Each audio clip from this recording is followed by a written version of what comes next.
Jeff, good to see you. Today we get to talk about how to optimize your RMDs in retirement. Required minimum distributions. Whether you need that money or not, the government will force you to take those distributions so that they can collect their taxes. But proactive planning means that you control your tax liability. So let's start high level real quick with what we need to know about RMDs, because the rules recently changed with the passage of the Secure Act. That's right. Retirement accounts are fantastic for doing just that, saving for your future retirement. You receive the tax break up front, and taxes are deferred for as long as it stays in this type of vehicle. Taxes aren't paid until you take the money out later as a withdrawal, and then that's when you pay your taxes. So Uncle Sam has this plan. He wants to get paid, and so the RMD rules kick in later on down the road. Initially, it was at age 70 and a half, but with the Secure Act, that was bumped back to 72 and now to age 73 for most people.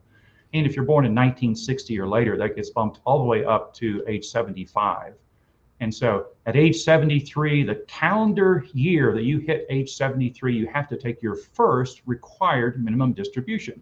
And there's an IRS chart that shows what your percentage is going to be. So 3.78% in that first year. So if you've got $100,000 in an account, you have to take a $3,780 required minimum distribution. And as you get older, each year that percentage increases.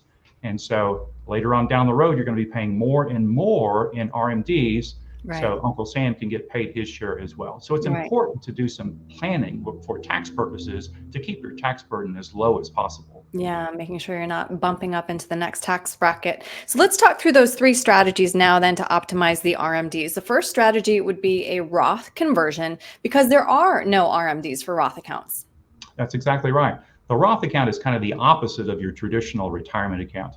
You don't receive a tax break up front. Taxes are deferred, and if you follow the rules properly, 5 years or until age 59 and a half, you pay zero taxes on any distribution, and no RMDs are required later on down the road.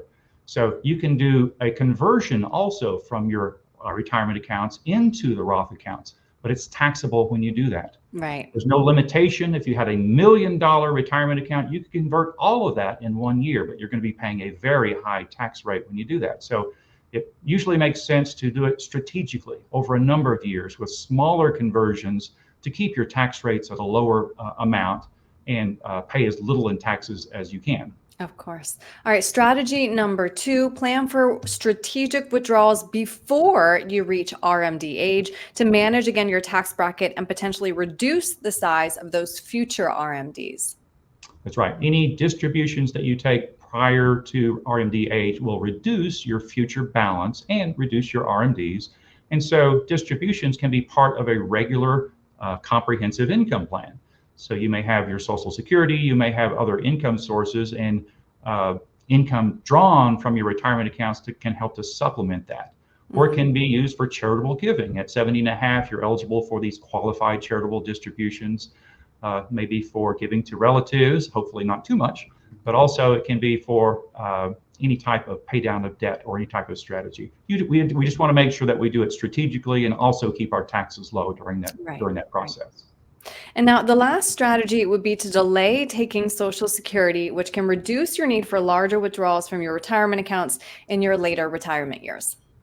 That's right. Social Security is one of those things that really needs to be planned out. Every year that you defer your Social Security benefit, it's going to grow. The current delayed retirement credit is 8% per year. So every year that you defer, your payment's going to be a larger payment later on down the road, and that maxes out at age 70.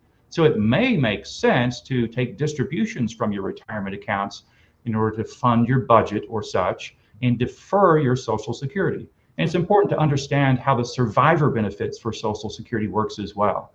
If one spouse passes away, you no longer keep 2 Social Security payments. You only keep the larger payment. Right. And so that's why it may make sense to maximize that larger benefit. I'm glad you brought that up. Mm-hmm.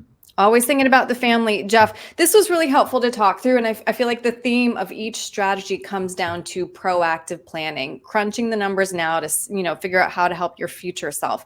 So if somebody would like to talk to you about those strategies, how can they get a hold of you? Yeah, that's absolutely right. We want to do an overall comprehensive plan to make sure that they understand how each of these aspects work together. And so I'm glad to assist. If you'd like to reach out, you can give us a call at our office, which is 405-681-9633, or you can email me directly, jeff@gortonfinancial.com, or take a look at our website, gortonfinancial.com.